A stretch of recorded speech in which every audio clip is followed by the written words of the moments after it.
Matthew 24:36. But concerning that day and hour, no one knows, not even the angels of heaven, nor the Son, but the Father only. This year we've been kind of looking at, can you hear God speaking? Are you listening for Him? And when you do hear Him, do you understand what He's trying to tell you? And so the next handful of weeks, and I can't count them on my hand because I don't know how many yet, but we're going to be looking at some of the parables that Jesus told, but the ones we're focusing on are the ones that I've been wanting to do for a long time.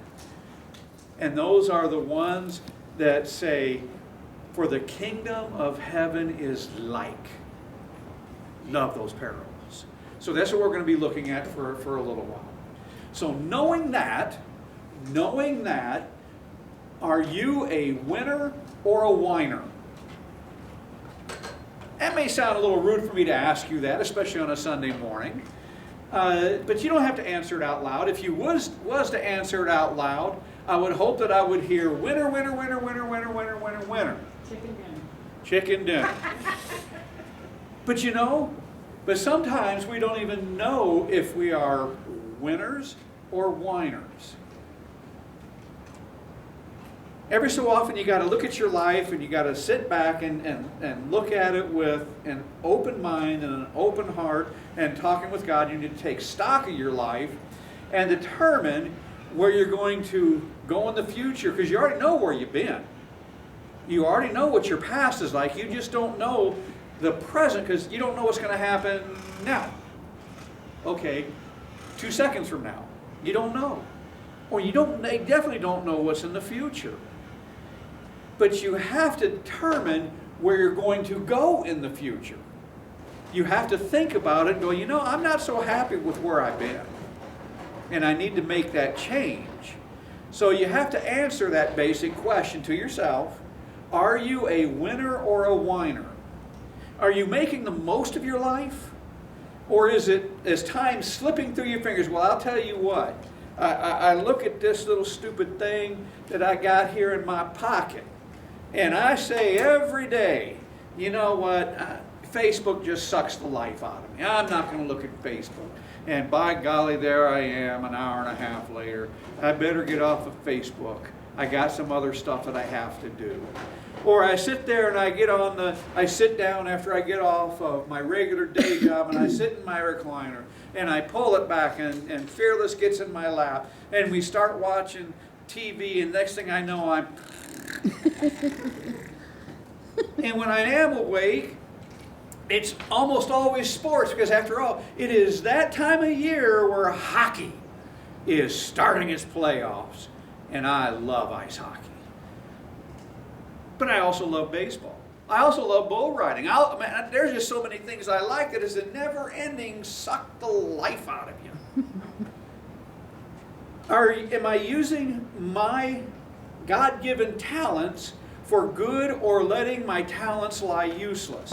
Well, when I sit at the TV or I sit on my phone, I am letting my talents lie useless. I can tell you that up front. So I got things that I have to fix.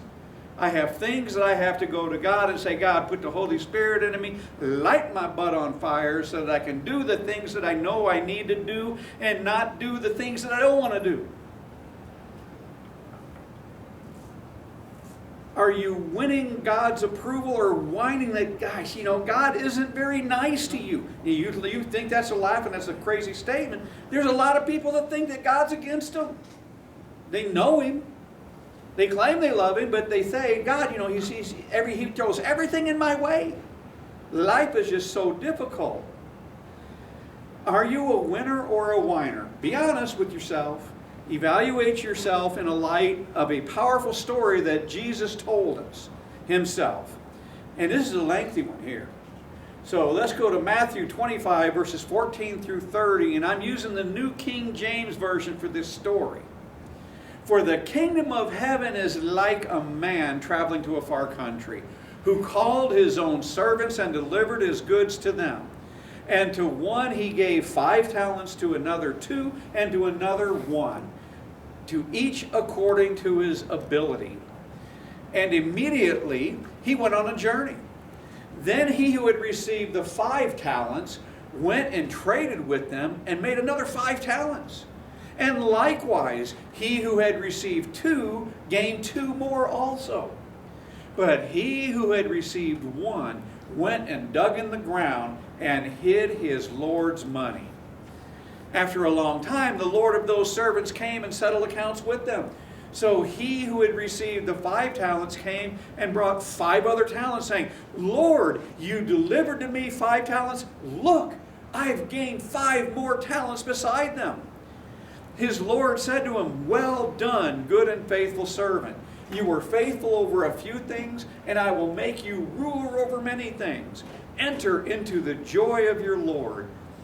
He also, who had received 2 talents, came and said, Lord, you delivered to me 2 talents.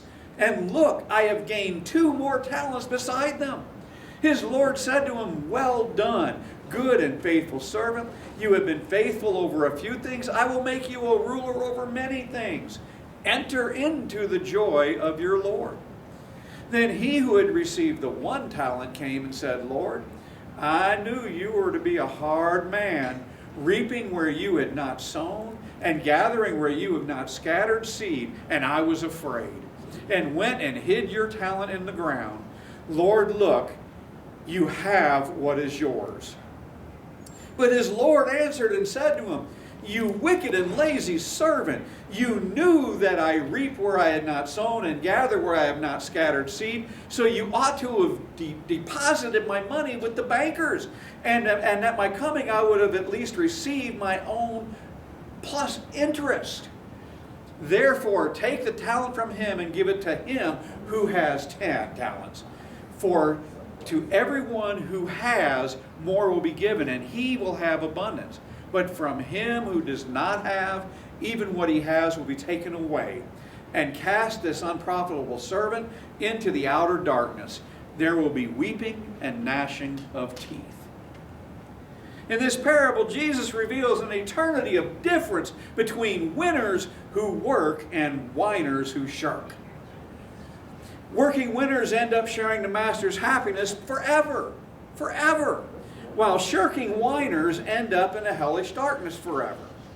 That's because working shows a good relationship to the master, and shirking shows a bad relationship. Think hard about Jesus' story and ask yourself, do I have a good relationship with the Lord? Or a bad one? Am I working or am I shirking?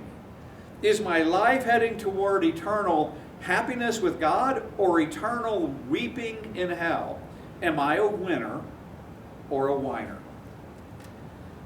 Now, the master's assignment is pretty easy. In Jesus' story, the master is about to go on a journey, and he won't be back for a long time. Before he leaves, the master assigns each of his servants a share of his property to manage for him while he's gone. Why does he do that? Well, you might think, well, that's obvious. I mean, come on. He's going somewhere and needs someone to take care of his property till he returns. But there's more important things. The master is more concerned about what will happen to his servants than what will happen to his property. Mark 24, 45, and 46 tells us, Who then is the faithful and wise servant, whom his master has set over his household, to give them their food at the proper time? Blessed is that servant whom his master will find doing so when he comes. You see, one of the reasons for entrusting that property to his servants is that he wants them to remain faithful to him while he's away. When someone is gone for a long time, it's all too easy for that relationship to sort of grow apart, to become distant, to wither away. We sometimes say absent makes the heart grow fonder, but is that true? I don't think so. I have too many friends that I grew up with that I've never thought I would lose contact with, or friends that I was in the military with that I've lost contact with, or even heck, I can even look at my closest friend out of Cheney, who I worked for 10 years, that I hardly ever talked to, and we were close. When you have that close friend and they move away, Jerry, you're not allowed to move away. Sorry, but you're not allowed to move away because we all know what's going to happen. We all will promise, oh, Jerry, we'll think about you all the time, and we'll write you your cards and try and keep you cheerful and everything else, or we'll make phone calls to you and all that, and man, we're just going to miss you. But you know what? It won't be long before Jerry goes, where's my cards? Where's my phone calls? Guys, surely they haven't forgotten about me already. Or we may say, well, has anyone heard from Jerry? And everybody be going, no, it's been a while. See, Craig and myself are like that periodically. Sometimes when he's gone for the winter, it's like every now and then I got to remember, I got to talk to Craig. I got to check up on him. And who reminds you of that? Well, you do most of the time. But even when he's in town, see, that's what I got her for. She's a good woman. But see, that's what I have those things for, because like even when he's in town and I don't hear from him for a little bit, it's like, man, we've got to check in with Craig, make sure he's still alive. Make sure the waters didn't wash him away or anything. There's not many relationships that remain strong when a lot of time or distance is involved. The master in Jesus' story understands that it's easy to forget someone when they're gone. So he gives each of his servants a task. He gives them a share of his property to work with until he returns. And these servants aren't likely to forget their master if they're doing his work every day and they're expecting him to come back. Now, this master represents Jesus himself. I'm sure you figured that out. The Lord has told this story just a few days before he was crucified, knowing that he would die, he would rise again, and return to heaven. He was leaving this earth, and it would be a long time before he returned. But he said he would, right? He said he would.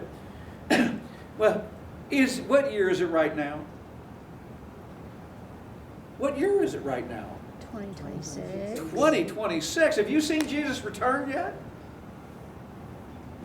It's been a long time that he's gone. Jesus knows that the longer he is gone, the more we will be tempted to forget about him and live as though he does not exist.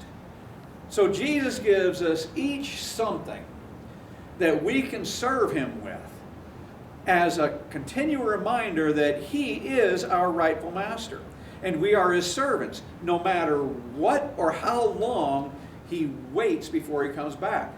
Jesus remains the master. Do you know what your task is that he gave you?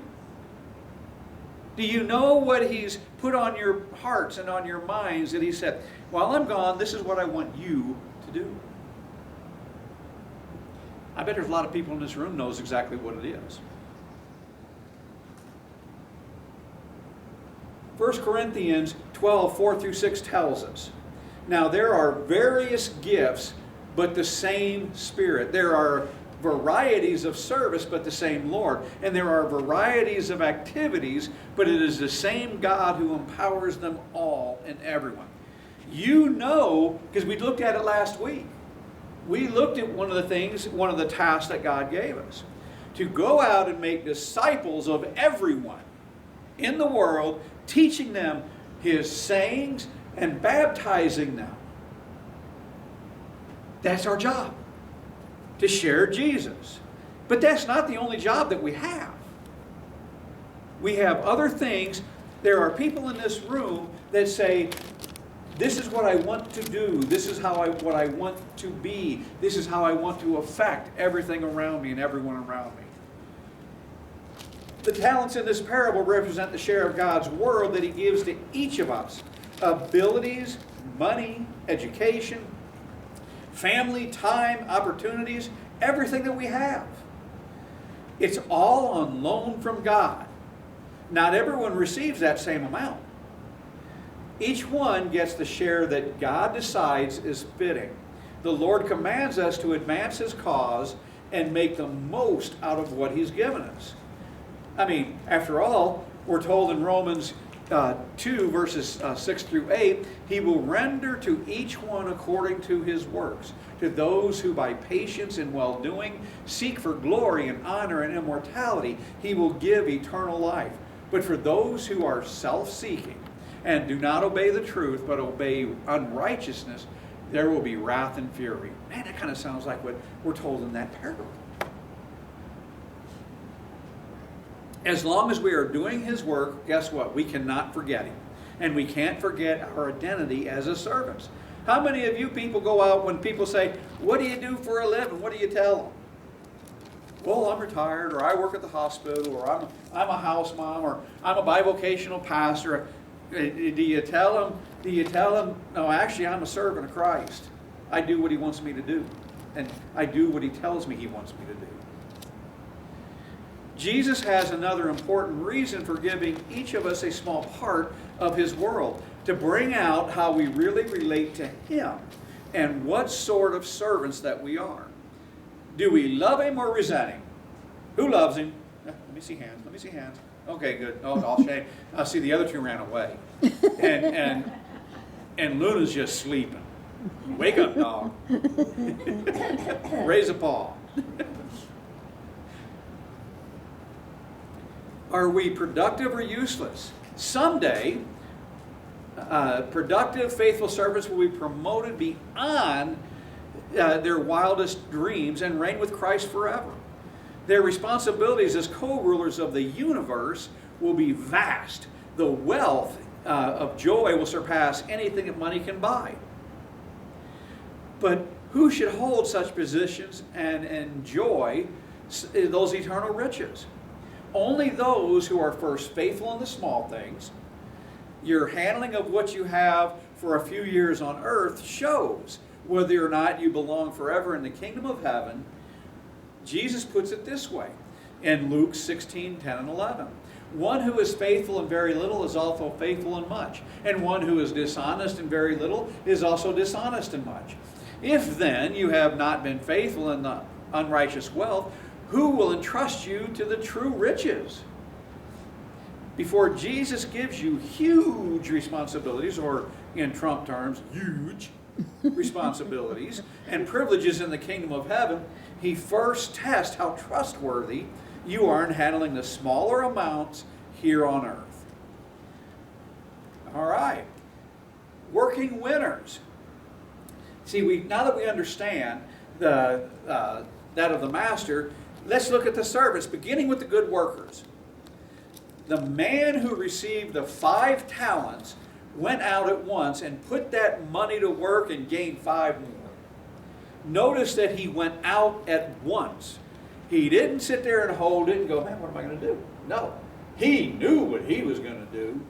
He didn't sit around and say, maybe I'll get around to it later.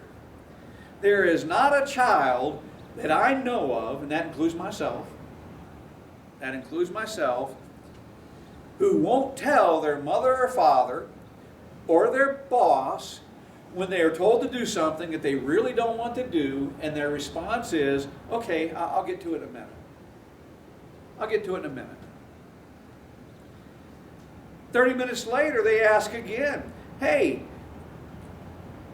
I asked you to do this tasking, and you still might hear, okay already. I said I'll get to it in a minute. It was not long before the boss or your parents would say, I will not ask again. Now, what happens after that? Implied verbal threat. Well, you get that response, fine! I said I would take care of it in a minute, and they stomp off and they go do it. And they come back and they're all grumpy and frumpy and everything else. And then you have to deal with an angry child. Well, my parents, I got a bahootie that would tell you different. I'm just glad that Amy can't swing a belt as hard as Dad could. When I urge you to put your faith in Jesus and live for Him, you might be tempted to say, well, maybe later, but I don't think I'm ready for that task just yet. But if you're not ready to serve the Lord, you're not ready to meet Him either. What will happen if He comes back before you're ready? And it's a lot better to live for Jesus right now than to wish that you had later. Mark 13:35-37 tells us, therefore stay awake. You do not know when the master of the house will come. in the evening or at midnight or when the rooster crows or in the morning, lest he come suddenly and find you asleep. And what I say to you, I say to all, stay awake. Christ calls us to respond at once. Don't respond by saying, maybe later, because later may be too late. If you don't have a healthy relationship with Jesus and haven't been using your talents for Him, the time to change is now, at once, before the day ends. In Jesus' first story, the servant goes at once, and he puts that master's money to work and makes a handsome profit. His 5 talents produced 5 more. And it's a beautiful thing when people of the highest talent level achieve great things for Jesus.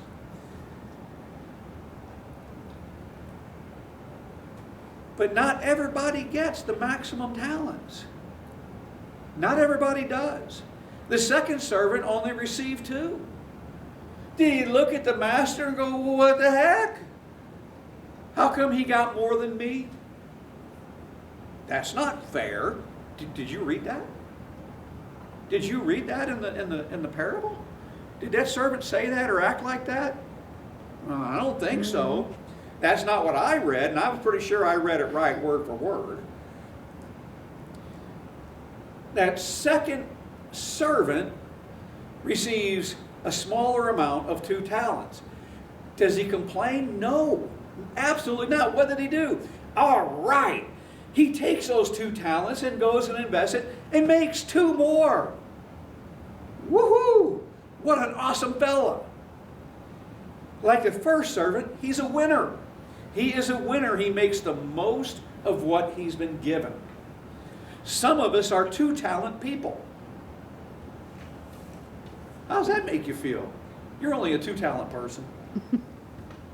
Well, we're 2 talent people because, well, we don't have as much money, clout, or skill as the 5 talent superstars. We just don't. We can't make $1 million donations or reform a country or an entire nation or produce works of genius that endure for centuries. Those are 5 talent people. Are you a 5 talent person? Again, if you're being honest, most of us are 2 talent people. Does that make you a failure to only be a 2 talent person?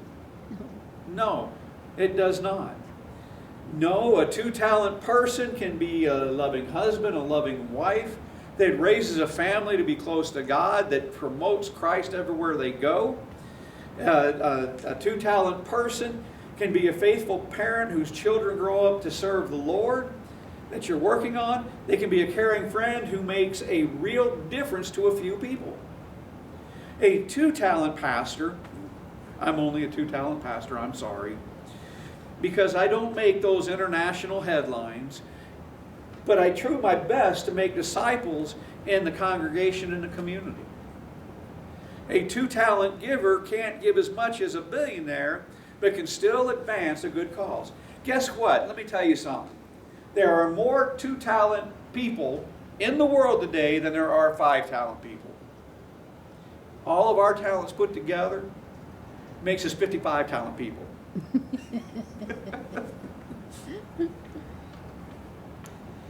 If you're a 2 talent person, the Lord does not hold you accountable for what He hasn't given you.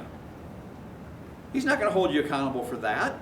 So don't feel bad if you can't match the achievements of those with more talents. Just be faithful with the talents that you have. Be glad for the 5 talent folks who do the 5 talent work and wonders, but also be glad if you're a 2 talent person who produces a solid 2 talent result for Christ. In Jesus' story, when the master returns, the 5 talent servant and the 2 talent servant, they're both winners in that master's eyes. You can imagine how happy they are to see him. They had been working hard, and they have been looking forward to this moment for a long time. But they don't give him speeches and stuff when he gets back. They don't blow smoke. They don't say, "Master, I've been working so hard."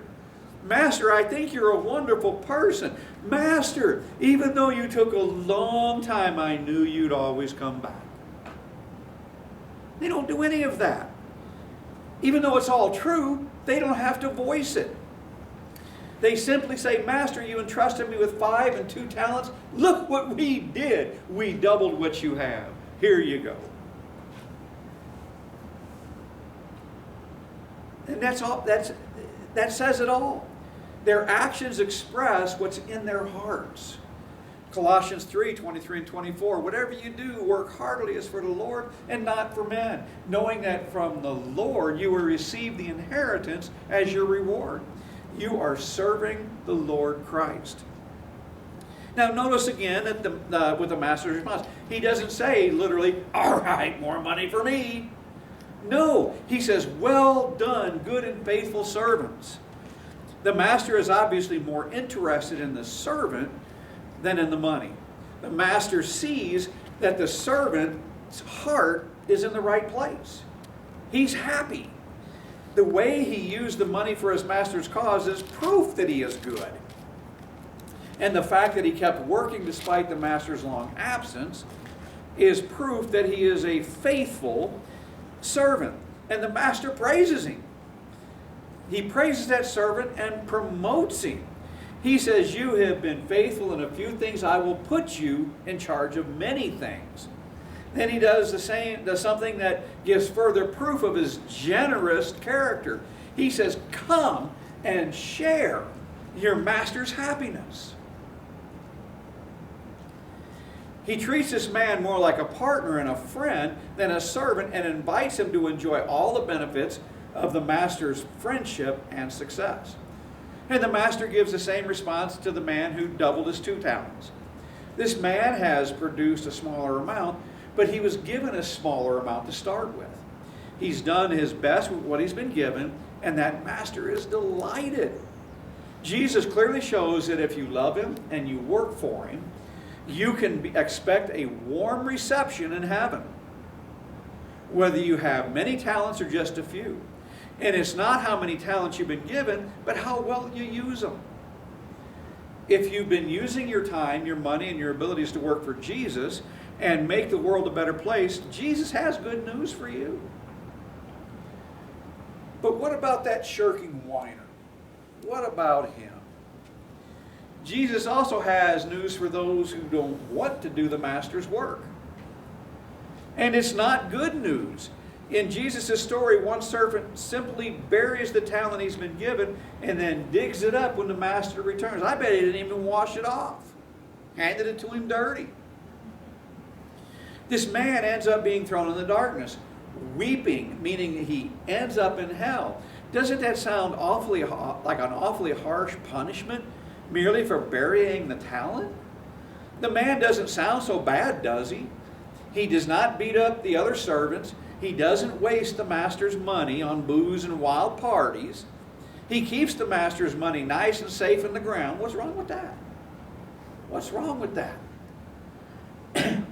Well, let's look at Revelation 3, 15 through 18. I know your works. You are neither cold nor hot. Would that you were either cold or hot. So because you are lukewarm and neither hot nor cold, I will spit you out of my mouth. For you say, I am rich, I have prospered, and I need nothing, and not realizing that you are a wretched,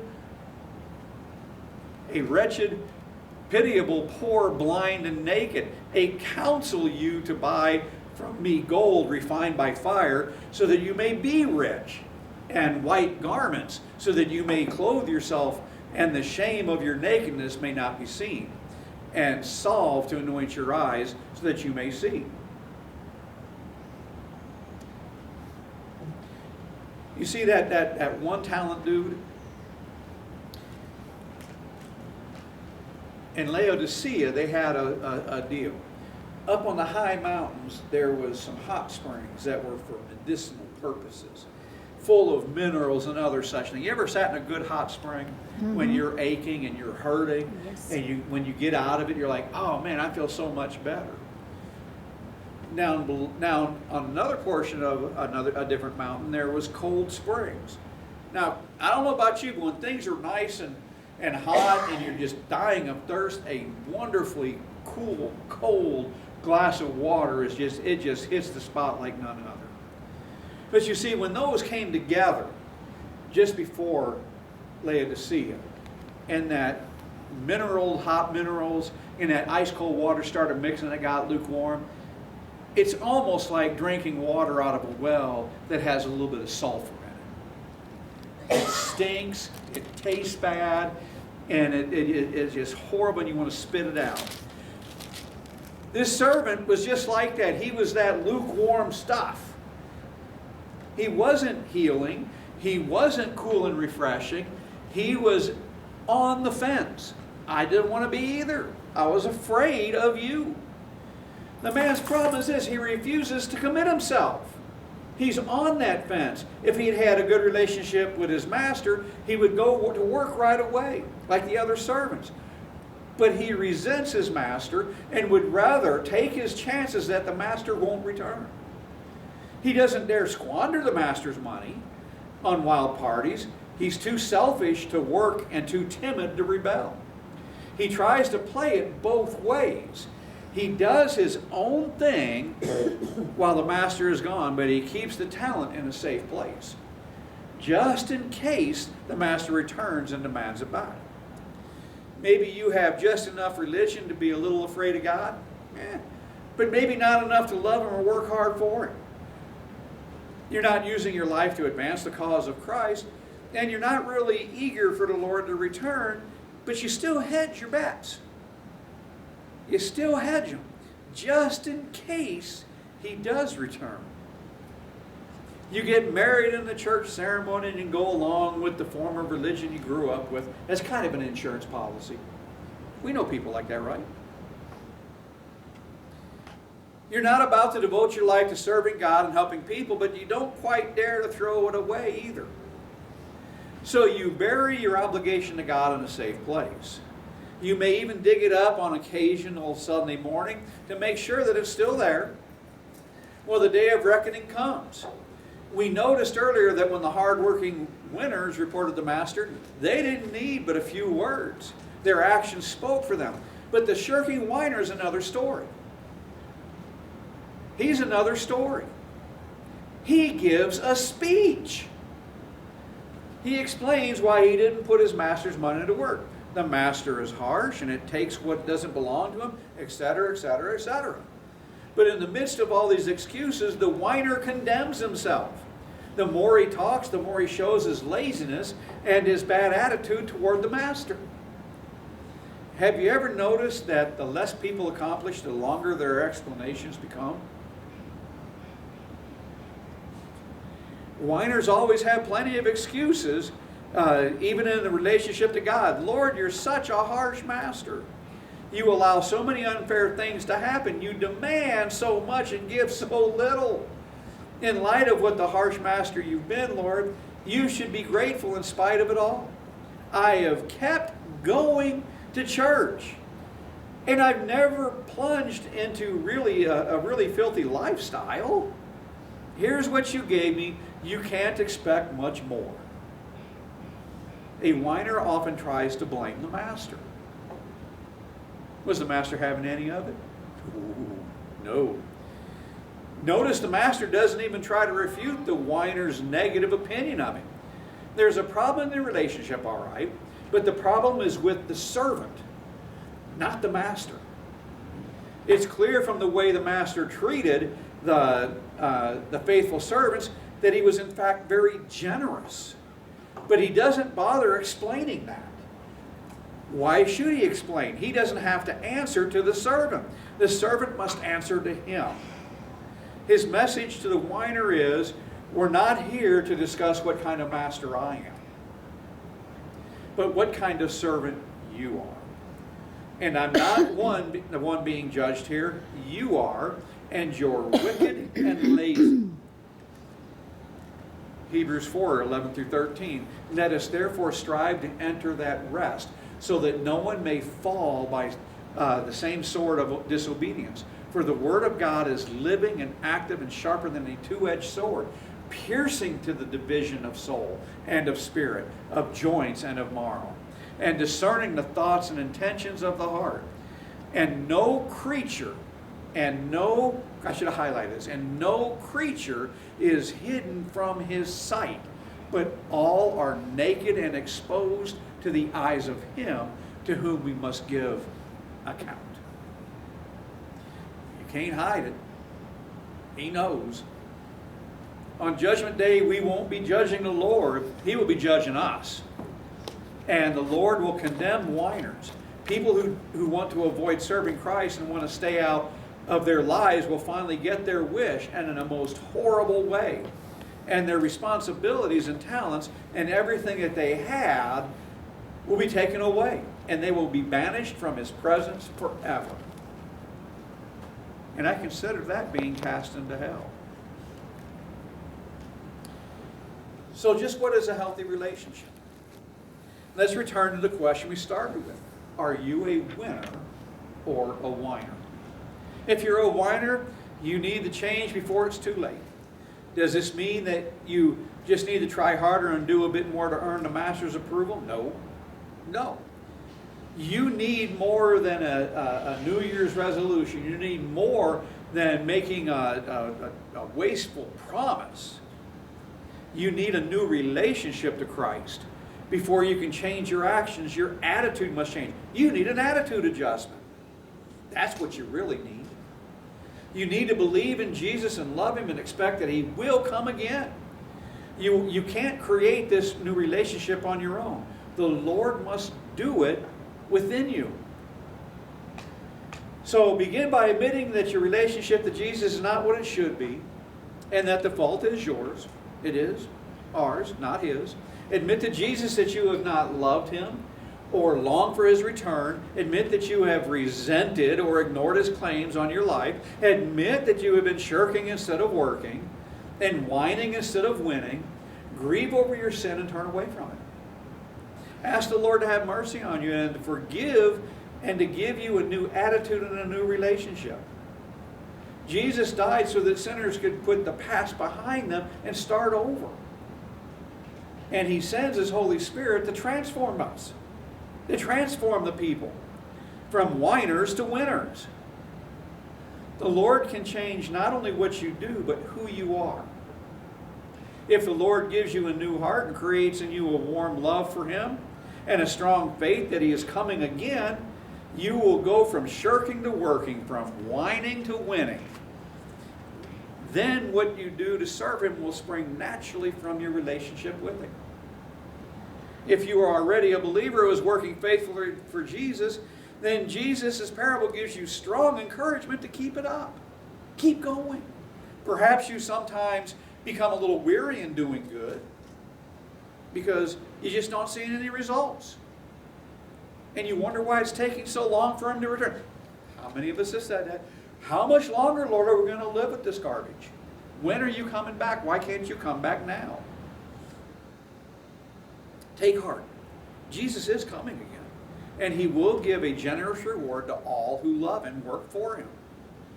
You will someday hear his loving words, "Well done, good and faithful servant. You have been faithful with a few things. I will put you in charge of many things." Come. Share in your master's happiness. Don't you look forward to those words? Doesn't that give you a comfort to know that you're doing what you can for him?